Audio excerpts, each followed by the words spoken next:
நான் என்னது அம்மா எப்படி செய்வான்றதை வச்சுக்கொண்டு நான் உங்களுக்கு அதே மாதிரி உங்களுக்கு சொல்லித்தர போகிறேன். அதுக்கு வந்து நான் 2 கப் அரிசி எடுத்து 3 மணித்தியாலம் ஊற வச்சுட்டு இப்போ நான் இதுக்குள்ள தண்ணி வடித்து வச்சிருக்கிறேன்.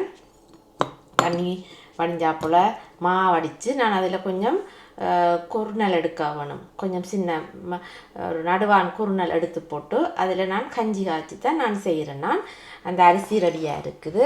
அதுக்கு 1 கப் அவித்த கோதுமை மா அல்லது மைதா மா அல்லது இப்போ இதில் கஞ்சி காய்ச்சுவோம். கஞ்சி காய்ச்சறதுக்கு தண்ணி எடுத்து வச்சிருக்கிறேன். குறுநலை வந்து நாங்கள் உறுதியாக போடுங்க. நிப்பாட்டி விடுவோம். பண்ணி பாட்டுங்க.